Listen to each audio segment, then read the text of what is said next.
नमस्कार। नमस्कार। आज हम प्रोफेसर राजेंद्र गर्ग से भारत में शोध की गुणवत्ता पर बात करेंगे। प्रोफेसर गर्ग राजस्थान के विभिन्न महाविद्यालयों में अध्यापन कर चुके हैं। उसके बाद प्राचार्य के पद पर भी रहे और उसके बाद ये आपने सेवानिवृत्ति ली। सेवानिवृत्ति के उपरांत भी लगभग 25 साल से आप निरंतर लेखन, अध्ययन इत्यादि कर रहे हैं और विभिन्न महाविद्यालयों और विश्वविद्यालयों में पेपर पढ़ने और व्याख्यान देने जाते रहते हैं। आज हम बात कर रहे हैं कि भारत में पिछले 40, 50, 60 सालों में शोध की गुणवत्ता का जो ह्रास हुआ है उसका क्या कारण है। तो मैं आपसे ये जानना चाहता हूँ सबसे पहले कि आप भारत में जो शोध करके का वो चल रहे हैं, कार्यक्रम चल रहे हैं या शोध जो चल रहे हैं, विश्व पटल पर हम इसको देखें तो पाते हैं कि भारत का कहीं स्थान बहुत नीचा है। यूनिवर्सिटीज़ का तो लेवल आता ही नहीं है 200 यूनिवर्सिटीज़ में किसी किसी, और शोध तो बहुत ही निम्न स्तर पर पहुंच गया है शोध का स्तर। तो आप इस पतन के क्या कारण देखते हैं? वैसे शोध कार्य भारत में पहले भी कोई उन्नत श्रेणी का नहीं था, लेकिन जब से यूजीसी ने, यूनिवर्सिटी ग्रांट्स कमीशन ने, इसको वेतन वृद्धि से और पदोन्नति से जोड़ दिया है, तब से इसमें बाढ़ आ गई है। शोध प्रबंध लिखने की बाढ़ आ गई है और तब से तो स्तर और भी गिर गया है। अब आप कह रहे हैं पिछले 40-50 सालों में, तो जैसे आप किसी विश्वविद्यालय के जो शोध ग्रंथ भंडार हैं वहाँ जाके देखें, वहाँ आपको 50 सालों की जो शोध पर लिखे हुए निबंध हैं, पुस्तकें हैं, वो मिल जाएंगी। और आपको देखकर आश्चर्य होगा कि वो ढेर के रूप में पड़ी है, उन पर किसी ने कोई कभी अध्ययन नहीं किया, न उनकी कोई सहायता ली, और उनसे कोई नई दृष्टि किसी को मिली हो, ऐसा भी नहीं। और अंततः वह धूल से भरी हुई और दीमक का भोजन बन जाती है वो सारी पुस्तकें। और उनको देखकर बल्कि ये करुणा जागृत होती है कि इतना कागज़ नष्ट हुआ, कितने वृक्ष कटे होंगे। तो ये कोई भी शोध ग्रंथ कोई मेरे नोटिस में ऐसा नहीं आया, कोई वांछित परिणाम नहीं निकला उस शोध का। कि जिसका कोई अंतर्राष्ट्रीय स्तर पर तो दूर, राष्ट्रीय स्तर पर भी जिसका कोई उल्लेख किया जा सके। हाँ, तो आप ये कहना चाह रहे हैं कि इसको एक आवश्यक डिग्री के रूप में किसी भी प्रमोशन के लिए या पदस्थापन के लिए एक मान्यता देने की वजह से जो लोग इच्छुक नहीं थे, जिनमें शोध की प्रवृत्ति नहीं थी, उन्होंने भी शोध किया और भारी मात्रा में जब इस तरह के थीसिस सामने आई तो गुणवत्ता की कमी स्वाभाविक थी। तो आपकी नज़र में होना ये चाहिए कि जिसमें प्रवृत्ति हो शोध की, जिसमें आकांक्षा हो शोध करने की, हाँ, वही लोग शोध करें और इसको एक आवश्यक मानदंड न बनाएं प्रमोशन के लिए या पद पाने के लिए। यही आप कहना चाहते हैं? जी। हाँ, अच्छा। संक्षेप में तो जो मैं ये कह रहा हूँ कि जो ज्ञान पिपासु, जिनमें ज्ञान की वृद्धि करने की प्यास हो, अब तक मानव जाति ने जो खोजें की है, जो ज्ञान प्राप्त किया है, उसमें कुछ और जोड़ने का अपनी तरफ से, अगर इस तरह का उनका प्रयास है तब तो अच्छा है। लेकिन अगर उसके साथ ये जुड़ा हुआ है कि पदोन्नति मिल जाएगी या वेतन वृद्धि रुकी पड़ी है तो वो शुरू हो जाएगी, या कहीं अच्छी जगह ट्रांसफ़र करवा लेंगे। इस तरह से जो अगर ये उद्देश्य हैं, तो फिर वही होगा कि जो आजकल हो रहा है, अंधाधुंध जो है शोध गाइड कार्य। की तलाश हो रही है, अंधाधुंध नए नए विषय ढूंढे जा रहे हैं जिनकी कोई उपयोगिता नहीं है, और बेतहाशा हम्म। ये काम हो रहा है। मैं आपको कुछ बाद में उदाहरण दूंगा हम्म। इस बारे में कि किस बेतहाशा तरीके से काम हो रहा है। हम्म।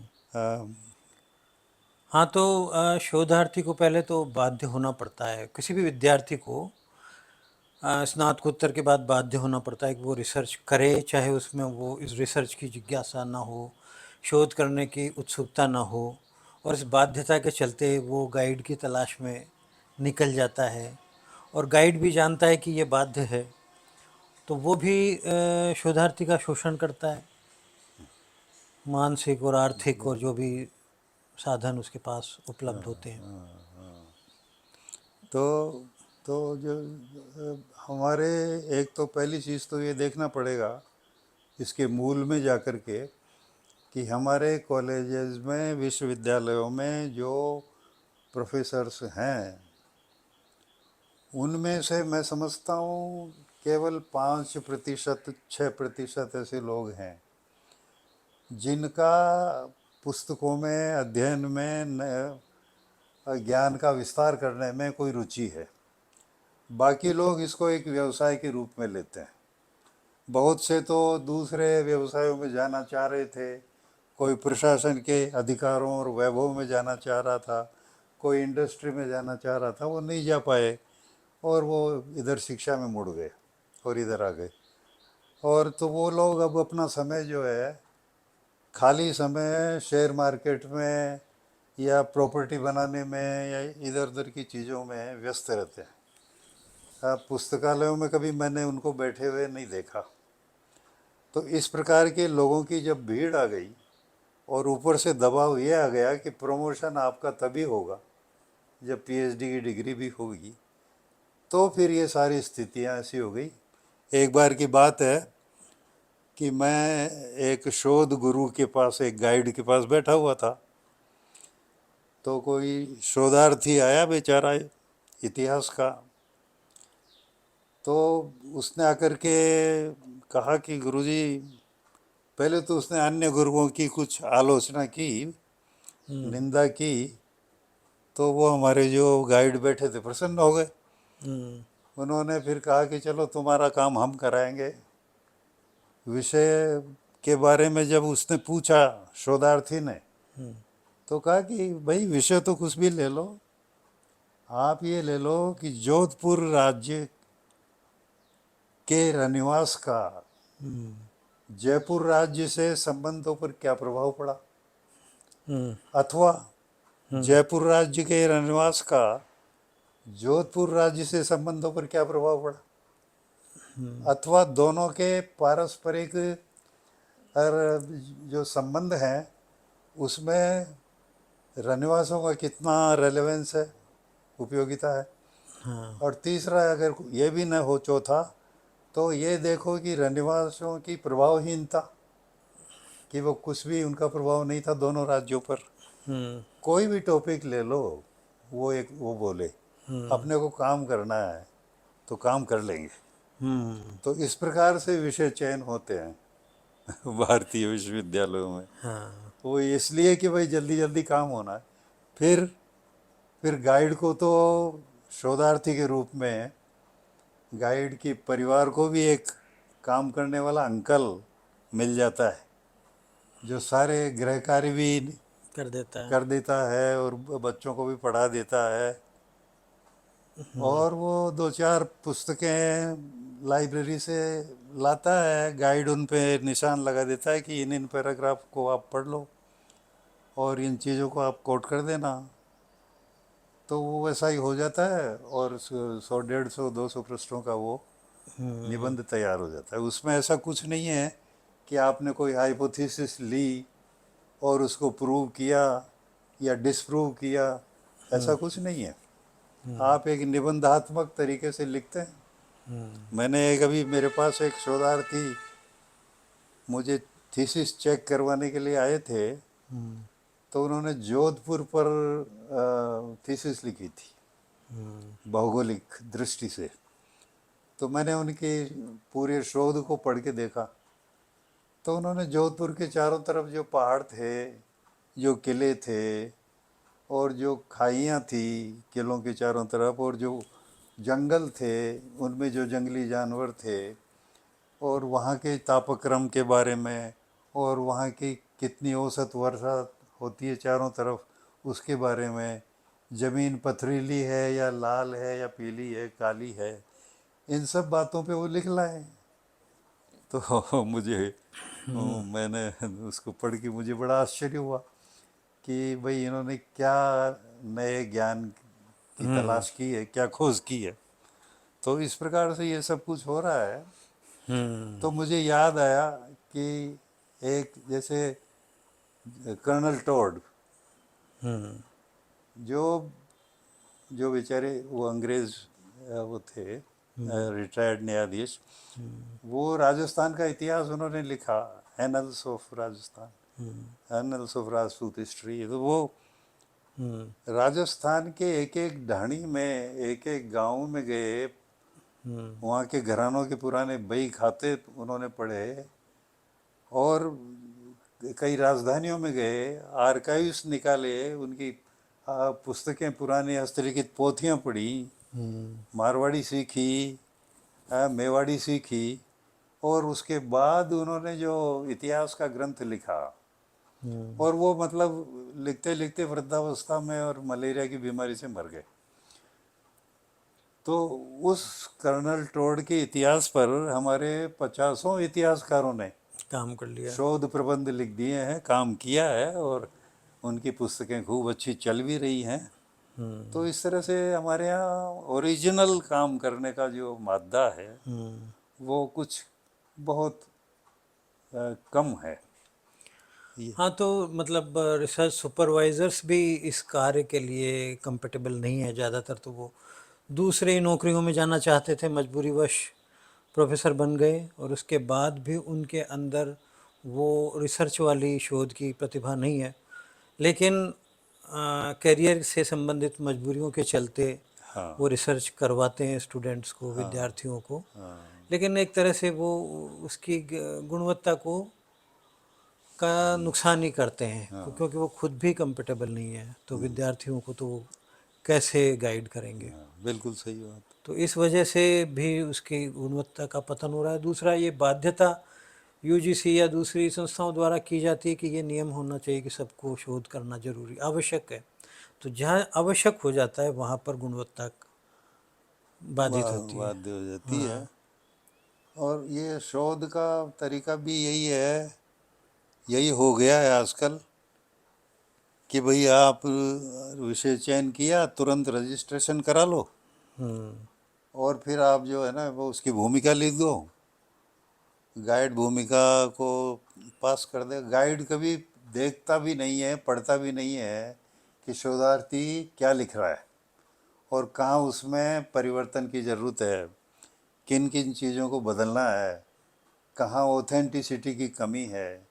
गाइड ये काम नहीं करता है। अंत में जब पूरा हो जाता है तो गाइड क्या है कि अपने ही किसी मित्र को, पुराने जानकार को, परिचित को वो शोध प्रबंध भिजवा देते हैं वहाँ पर, और वो तो तुरंत पास हो जाता है, अप्रूव हो जाता है, क्योंकि उनको भी अपने मित्रों से काम पड़ता है।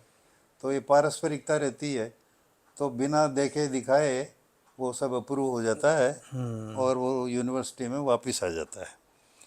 और इसीलिए आप देखिए कि जैसे जैसे आलोचना के क्षेत्र में भी है, हिंदी में भी लीजिए, अब आज तक लोग रामचंद्र शुक्ल का हवाला देते हैं, लेकिन उसके वो तो 70 80 90 साल हो गए उनको, तो उसके बाद किसी ने भारतीय हिंदी साहित्य में आलोचना के बारे में कुछ लिखा ही नहीं, कोई शोध ऐसा किया ही नहीं, कोई नया सिद्धांत दिया ही नहीं। उसी तरह जो पहले अंग्रेज हमारे विद्वान सोशोलॉजिस्ट, एंथ्रोपोलॉजिस्ट थे, उन्होंने आदिवासियों के साथ जंगलों में रहे,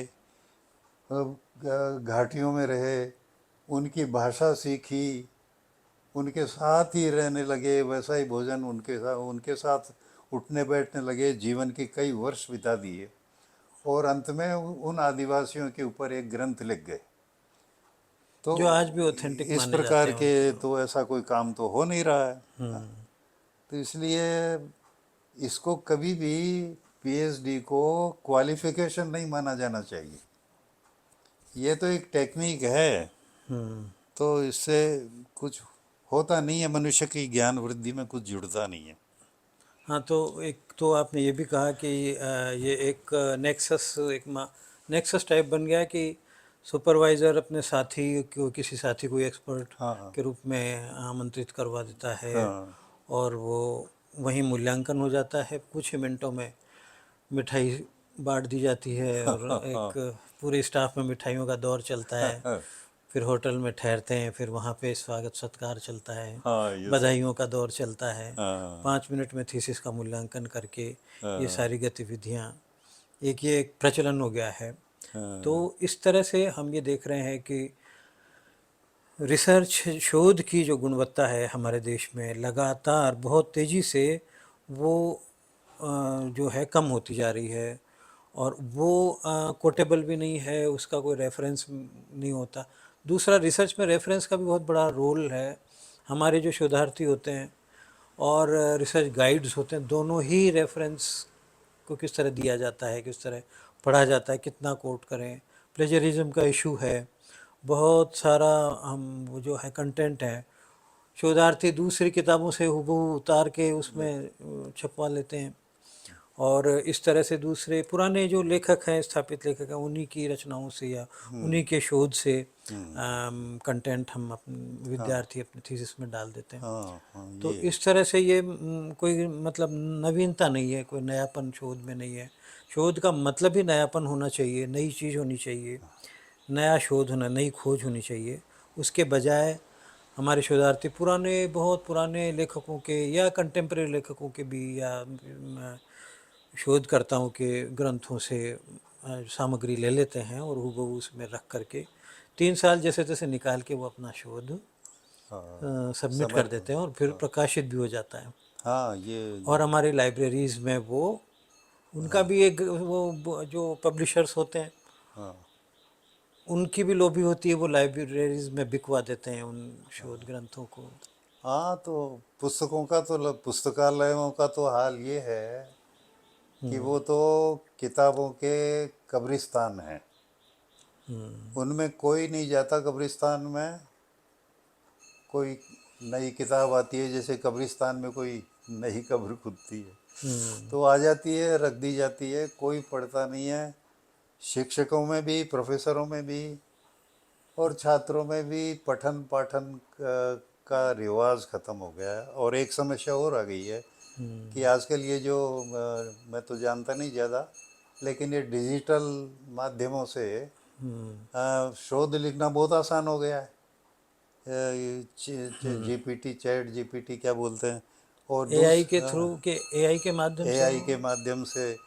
और लोग धड़ाधड़, वो तो मतलब चाहें तो एक हफ्ते में पीएचडी का शोध लिख लाएंगे। तो इसकी कोई अब मूल्यवत्ता, अर्थवत्ता नहीं रही है। या तो तरीके से सब ईमानदारी से काम करें, गाइड और शोधार्थी, अन्यथा ये इसका बिल्कुल कोई उपयोग नहीं है। ये सब कागज़ बिगाड़ना है। और तो इस तरह हम ये देख रहे हैं कि अभी तो पूरी एआई के आने के बाद तो पूरी हमारी जो मानव सभ्यता है एक तरह से एक दुविधा में खड़ी है कि जो भी अब शोध होने लगे हैं, अब तो भारत के बाहर बाहर भी एआई की बहुत मदद लेते हैं, और शोध की क्वालिटी इस वजह से भी गिर रही है कि वो खुद कुछ नहीं कर रहे हैं, एक मशीन आपका शोध कार्य कर रही है। तो उस पर भी काम होना चाहिए कि इसको किस तरह से रोका जाना चाहिए। जब एआई के माध्यम से नए विचार लोग डाल रहे हैं उसमें, तो ये भी कोई ऐसे मैकेनिज़्म होना चाहिए कि ये पता लगे कि ये मौलिक विचार हैं या किसी एआई के द्वारा जनरेटेड हैं। तो इस पर भी काम होना चाहिए और इस पे पूरी दुनिया में ही काम होना चाहिए। हाँ, भारत में शोध के पतन के जो आपने कारण गिनाए वो सचमुच चिंतनीय हैं और विचार करने के योग्य हैं कि हमें गंभीरता से शोध को लेना चाहिए, एक आवश्यकता के रूप में नहीं लेकर के।